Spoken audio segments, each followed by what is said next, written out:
Hello and welcome back to Mindfully Trading. In this video, I'm going to share with you a walkthrough of a day trading strategy, which resulted in 2 times profits. This is a simple strategy that follows on from my previous video last week where we generated a bespoke indicator using the AI system Grok. I am sharing with you a day trade strategy taken during the London session, which is in the morning GMT. We will go through the different components that make up the strategy, including top-down analysis, looking at the indicator, reading market structure using price action, and also incorporating some more advanced drawing tools to pinpoint the precise sniper entry that would have resulted in a winning trade. Now, of course, no strategy is profitable all the time. We cannot avoid the losers with trading, but it is important to select A quality in trades to improve our chances of it being a winning trade, and also to aim for larger profits so that we can profit in the long term. I'm going to talk more about all of those tips with you in this video today. If you want to get access to the indicator that we'll be using, there is a link below in the description with some more information. This will not avoid losers. Remember that trading is risky and your money is always at risk. Please remember to like the video for more content, subscribe to my channel, and let's get straight into it. Before we get into the main day trade strategy, exploring the supply and demand indicator, I just want to show you the trading data in my broker. Now, a quick disclaimer that this trade I'm going to share with you today is an example of a beautiful trade with this indicator. But I didn't actually take this trade in the live markets. Why not? Because this trade presented itself at the end of the week on Thursday, and I had already hit my weekly target earlier in the week and decided that I wasn't going to trade for the rest of the week because I had a lot of family commitments on this week for Christmas. I had my children's nativity and various things to do, so I decided to have the rest of the week off. But I just wanted to show you my broker data anyway, just to support what I'm saying to you. I'm always honest and transparent in my videos, but a lot of you like to see the data to back it up, and here it is. These are the trades that I took this week, and I finished the week up in profit at $200, which is basically 2 times what I risk for the trade, which is a nice return for my weekly target at this time of year. Hopping onto the charts now on TradingView. I like to use TradingView charting platform for analyzing my trades, planning my trades. I only use MetaTrader 5 to execute and manage my trades. I've used TradingView for years. It's an incredible piece of software. If you want some more information, I did do a separate review video that I will include above. I'm going to try to break down the strategy with you in a very linear, logical way, step by step, to try to make it easy for you to follow along and understand, especially if you are new to trading. If you are unfamiliar about any of the terminologies that I use in the video or any of the concepts themselves, I have probably referred to them in a separate video. Alternatively, I do have an ebook, Forex Trading 101. It is a complete guide for beginners into trading. It may help you out, so check out the link below in the description. We're going to start off this strategy on the daily time frame. Regardless to what your style of trading is, if you scalp trade on the fast time frames, if you like to just day trade, or if you swing trade, I always start off on the daily. It is the highest authority time frame, and it allows us to get a bias of the market. What do I mean by that? I mean when we go to place a trade, whether we are looking for longs or shorts. I've already added my indicator here, Mindfully Trading Prop Swing Indicator, that we created in that separate video a few weeks ago. It has helped me out to provide another tool in my trader's toolkit, another edge on the market to improve consistency and profitability. So I do recommend this indicator. And there are a few things that we note on the daily time frame. First of all, price action, the candlesticks themselves, are trading above these 2 colored lines. We've got a blue line and a yellow line. These are both different types of EMAs. So the blue line is the 50 exponential moving average, and the yellow line is the 200 exponential moving average. Importantly, the blue line is stacked on top of the yellow. So we have a few things going on. The blue is on top of the yellow, meaning that the trend is up, and the candlesticks themselves are above both of these lines, meaning that the trend is up. I also have an RSI programmed into this indicator, and this background you're seeing here, the green, is highlighting the fact that we are good to look for long trades. After noting these important key points from the daily time frame, you can then drop to a faster time frame to look for a position for a long. Now you could choose to drop to a 4 hourly time frame and then perhaps a 1 hourly time frame, or you could even pinpoint it down to a faster time frame, which is what we're going to do in this video today to find a sniper entry. So first of all, let's drop to the 1 hourly time frame. I'm going to use this useful bar replay tool here on TradingView to take the candlesticks back in time to when this trade presented itself, which was actually on the Friday morning.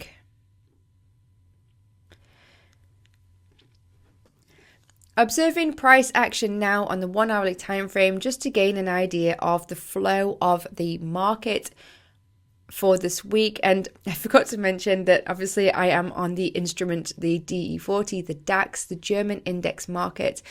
This is one of the main assets I like to trade because it has a lot of volatility. It gives a lot of day trading opportunities. And it also has the added benefit of no fees associated with this asset group, no commissions to pay. We could analyse the market structure for the week to gain an idea of the asset's behaviour, but the most important critical piece of information we need to look at is the prior day. Keeping in mind that this trade opportunity came about on the Friday, so assuming we're looking at the charts here Friday morning, we're looking to get in for a long. How do we determine the best place to get in? And I'm going to just zoom in now to look at the previous day's data, the Thursday, and a little bit of the Wednesday as well. And there's a few areas I would like to mark. So on the Wednesday, this is a significant structural point right here. Why? Because we had been coming down. We'd made a little low here. Price pushed up and it made a new lower high here, which was confirmed when we got a break below this structural point and a new low form at the bottom here. So on the Thursday, we opened up near the lows, we had this bottom, but then we had a lot of momentum come in on the Thursday and push up, which was confirmed with this huge bullish candlestick that pushed right above this structural point and closed and made a new high with the body. This violated this structure here. It is called a change in behavior, where the control has gone from the bears to the bulls. And we know that on that larger time frame perspective that we analyze on the daily, that the bias is up. We're above the EMA's, price is moving higher. This has just simply been a temporary pullback, but now we've got this change of behavior in play. This means that we can look for a position for a long because we have the backup of the larger time frames. That's crucial. Now, there are a few different coloured rectangles here that can be confusing, and it's important to just ignore the red ones for now because we are only interested in looking for longs. So we're not looking for the short opportunities presented by the red boxes. We will ignore those for now. Coming back to that question, if we're looking for longs, where's the best place to get long? We have some confirmation signals here on the Friday morning. Price is pushing up. It's made a new high of day, closing above this structural point. A pullback down here and a close above. And on the 1 hourly time frame, we've got this golden cross EMA crossover where the 50 moving average is now above the 200 moving average. These are all brilliant pieces of confluence. The more that we see different indications like this to confirm our trade, the higher quality trade it will be. But it still doesn't tell us where to get in. That is when I would drop to a faster time frame. And for that, we will drop to the 15 minute. This shows us the same information we saw on the 1 hourly, but we have more candlesticks. Each candlestick represents 15 minutes of time. And we can just adjust these levels from the 1 hourly to just meet the correct candlestick that we see presented here on the 15 minute. And most importantly, zoom in on the recent price action. So I'm looking at the key structural levels, the high from the previous day, from the Thursday, this structural point here where price pulled back, and the current high of day on the Friday morning. So this is just before 10 o'clock GMT. Why do we want to find a sniper entry? Because if we just decided to get long up here, we are getting long at the highest point of the day. That's not a good idea. Because the stop's either going to be huge underneath all of this level to account for the movement in price, which is just ridiculous, or we're going to get stopped out as price comes down to pull back, as price does. It doesn't just keep going up, it moves in cycles. And we as traders have to not only predict which direction we want to get into, but also where price is going to move and where's the best place to get into, which is what we're figuring out right now. There are a few tools that we can use to help us to make these decisions. There's something I like to use every now and again, which is another indicator. It shows the previous daily high and the previous daily low, which is this blue line here. And all this does is just confirms that the trend is up on the day because we have closed above the previous daily high here. Once you see that happen, it's likely that price is going to want to pull back to find some strength to push up even more. I will remove that indicator for now just to keep the chart tidier as there is enough going on. Now obviously we have these coloured rectangles, but I would not refer to these right now because we are not looking at the red ones. In fact, I could probably improve the indicator to have the option to toggle those on and off, but for now we'll have to just ignore those. And we have these green rectangles here, but I only use these on the larger time frame. When I'm on a faster time frame, like the 15 minutes, there's a different tool I like to use. This is an advanced drawing tool. I've been using it for years, and it is an incredibly accurate tool to help with precision when it comes to placing trade entries. I'm talking about the Fibonacci retracement tool. I have it down here in my toolbar. You can also find it on this side panel. And once you have broken down market structure and you have your key points, we have the previous high, the previous low, and the current high. That's all the work you need to do to use the fib tool. So all you need to do is drop it at the most recent pullback low, which is this consolidation right here, where I've drawn this red line. And I always go from the lowest point on the body. You could take this one, which is the current day, or you could even take this one from the previous day, because this is the lowest point of this consolidation. And that anchors your fib at the bottom there. And then we drop it at the current high, using the bodies only. Why are we doing this? We are measuring this pullback to this impulse leg here. And we're trying to gauge where price may pull back to retest, to find momentum, to find buy orders, to continue pushing higher. Now many different traders will use the fib tool in different ways. They basically show different percentage points, and some traders will only look for 50% retracement. I like to use these three lines, which are called the optimum trade entry. They are the 62%, 70%, and 79% levels. From my experience using this tool for many years, anytime that we get a retracement into this zone, no matter which line it taps, there is a very high chance that there will be a reversal and the trend will continue on. So usually I place an order just at the highest point of these lines. Fibonacci is incredible. It's not just used in the financial markets like this. It's present throughout the whole of nature.